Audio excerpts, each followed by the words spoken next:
Ne me tombez pas dessus et ne m'en voulez pas par rapport à cette introduction. Megalopolis est le premier film de Francis Ford Coppola que je regarde. Non, je n'ai pas vu Le Parrain. Pas encore. Il y a un début à tout. Même quand on a 80 ans, on peut continuer à découvrir des choses. Peut-être que pour beaucoup, je suis en retard sur une certaine cinématographie, une certaine filmographie. J'y vais à mon rythme, mais je vais les regarder.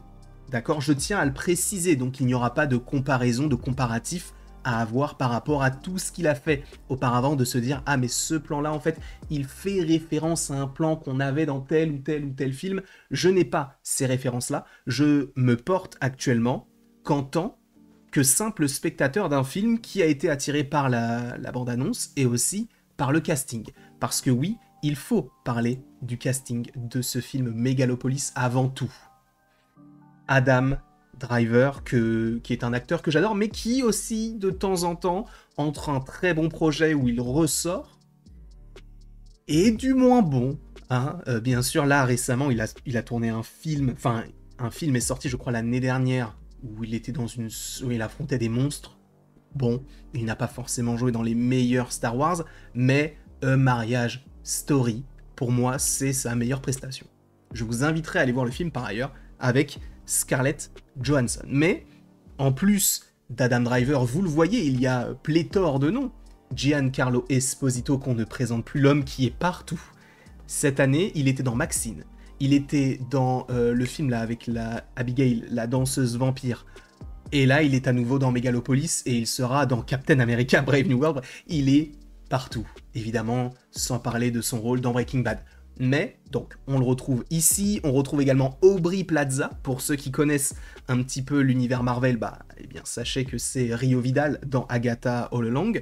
De plus, Shia LaBeouf, Nathalie Emmanuel, si je ne dis pas de bêtises, elle joue dans les Fast and Furious, mais surtout, moi je la connaissais en tant que Miss Sunday dans la série Game of Thrones. Bref, on a un casting de fou, Dustin Hoffman, même Jason Schwartzman, que je ne connaissais pas avant l'année dernière, parce que je l'ai découvert dans Asteroid City, le film de Wes Anderson, si je ne dis pas de bêtises. Bref, Laurence Fishburne, on a un casting de fou.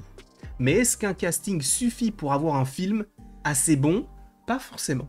Pas forcément, mais force est de constater que ce film-là, le casting, il est efficace. Il est efficace, alors tout n'est pas parfait, évidemment. Alors pas au niveau de l'acting, je ne serais personne pour dire si tel acteur ou telle actrice joue mal, même si bon, on l'a déjà dit, notamment sur... comment elle s'appelle ? C'est une actrice française qui a joué dans les James Bond. Je ne me souviens même plus de son nom, mais très connue, et qui joue dans beaucoup de films américains. Je sais que vous savez. Je sais que vous savez qui c'est.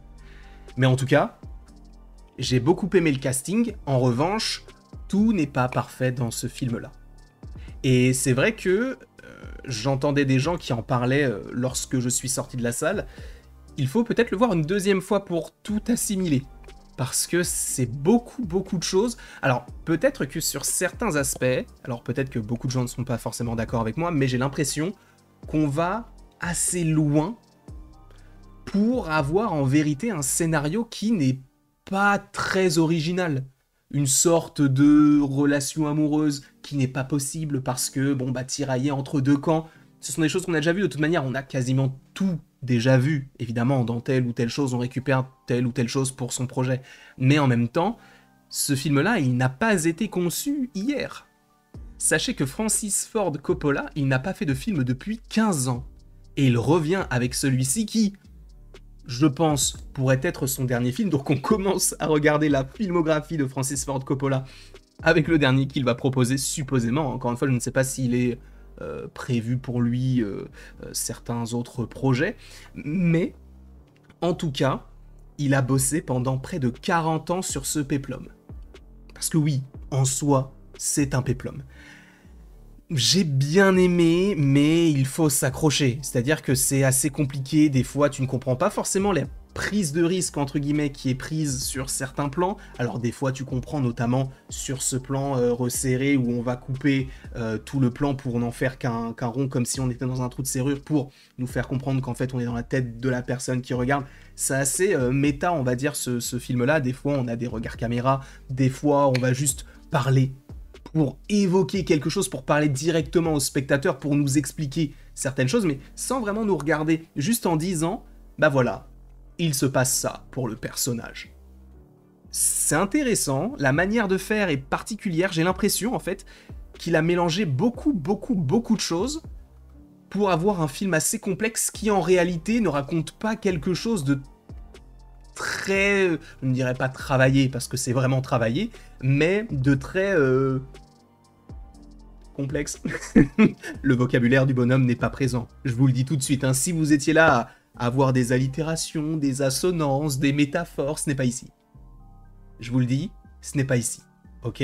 Mais du coup, j'ai passé un plutôt bon moment durant ce film-là. Alors notamment la scène de la chanson, sans trop vous spoiler. C'est une scène qui, bah déjà la chanson, je la trouve assez marquante. Une chanson qui rentre un petit peu en tête et le son est assez particulier. Alors c'est vrai que ce film est surtout disponible en IMAX, donc je pense que la version IMAX vous proposera peut-être plus, on va dire, de spectacle. En revanche, visuellement, c'est vrai que ça va... On va dire que les gens vont être tiraillés, dans le sens où des fois, c'est plutôt bien fait, mais sur certains plans, et en fait sur beaucoup de plans, on va dire les 90% des plans, on est sur de la 3D vraiment pas ouf. Après, certaines personnes diront c'est un parti pris, et je pense que oui, je ne pense pas que tout le cachet du film soit passé dans les acteurs, quoique c'est possible. Mais en vrai, je pense qu'ils vont parler de parti pris. En même temps, on te parle d'un film qui a été travaillé, retravaillé et encore pendant 40 ans. Donc peut-être que lui, sachant qu'il n'a pas forcément fait de film depuis longtemps, avait cette envie de projeter, ou en tout cas nous proposer, une fresque que lui a imaginée à l'époque de ce genre d'effets spéciaux. Et en vrai, ce n'est pas dérangeant. En tout cas, je trouve que ce n'est pas indigeste non plus. On n'en a pas à outrance. Des fois, tu sens que, ah oui, là, les effets spéciaux, c'est chaud. Mais, en vrai, on peut parler de parti pris. Peut-être que c'est la solution de facilité pour défendre le film, mais je trouve que ça fonctionne plutôt bien. Ça fonctionne plutôt bien. Ah, mais il y a un gros défaut pour moi dans ce film-là, je l'ai déjà dit, c'est que c'est beaucoup de complexité pour en réalité un film qui va te parler d'une relation amoureuse, des trahisons, des retournements de situation que tu vois venir quand même à 10 km à l'heure. Non, c'est pas très rapide, donc à 1000 à l'heure plutôt, parce que 10 km c'est pas très rapide. Même nous en marchant, je crois qu'on va à peu près à cette allure-là. Mais tu les vois arriver, en fait, les retournements de situation, donc... Bon, la fin du film... En fait, disons que je trouve que ça fait un peu exagéré. On va dire qu'il y a une certaine...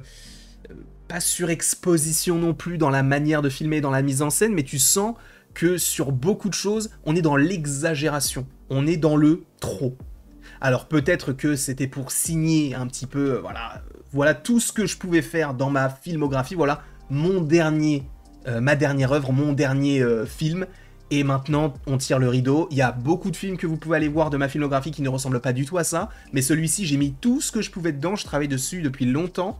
Donc voilà ce que je vous propose. Et en vrai, on va dire que c'est satisfaisant. Je ne dirais pas que c'est parfait non plus. Encore une fois, je n'ai pas forcément tous les codes de Francis Ford Coppola. Je suis peut-être un petit peu plus attaché à la filmographie de sa fille. Alors, je sais qu'elle a fait un film sur une intelligence artificielle, si je ne dis pas de bêtises, avec Scarlett Johansson. Pas Her, mais un autre, justement, parce qu'on m'a dit que, en fait, Her était réalisé par un homme qui, justement, avait fait en sorte de répondre au film de Sofia Coppola. Et Sofia Coppola, elle a fait le film Priscilla que j'ai vraiment adoré, qui est sorti en début d'année, avec notamment Jacob Elordi et mince, je ne sais plus le nom de l'actrice, mais c'est celle qui joue dans Alien Romulus et qui joue également dans Civil War, qui est tout simplement génial. Mais bref, pour revenir à Megalopolis, on va dire que oui, on a vraiment l'impression qu'on regarde du théâtre plus qu'un film de cinéma. C'est-à-dire que le cinéma, ça servait aussi à être réaliste. là où le théâtre nous montrait aussi d'une certaine manière, à une certaine époque, quelque chose d'extravagant, de trop. Et là, ça fonctionne sur ce film-là. Et j'ai vraiment eu l'impression de regarder une pièce de théâtre plus qu'un film. C'est un parti pris, encore une fois, c'est en fonction de vos goûts. Moi, si je devais donner une note, je donnerais 13. Parce que déjà, je partais peut-être avec un a priori parce que le film est assez long. Et en plus de ça, je savais que de temps en temps, il y allait avoir des ventres mous et que j'allais peut-être un peu décrocher. J'ai décroché à certains instants. La musique était plutôt intéressante. Le jeu, très bon. Le scénario pêche un peu. Donc 13, pour moi, ça me semble être une note correcte par rapport à ce film-là. En tout cas, je vous remercie beaucoup d'avoir été présent devant cette vidéo. N'hésitez pas vous dans les commentaires à me dire ce que vous avez pensé du film si vous l'avez vu. Et après tout ceci, il ne me reste donc plus qu'à vous dire à la prochaine pour la prochaine. Je pense, oui, que je vais regarder Le Parrain. Par ailleurs, si vous voulez des critiques du Parrain sur la chaîne, ou si vous voulez qu'on en parle de quelconque façon, n'hésitez pas à me le dire dans les commentaires.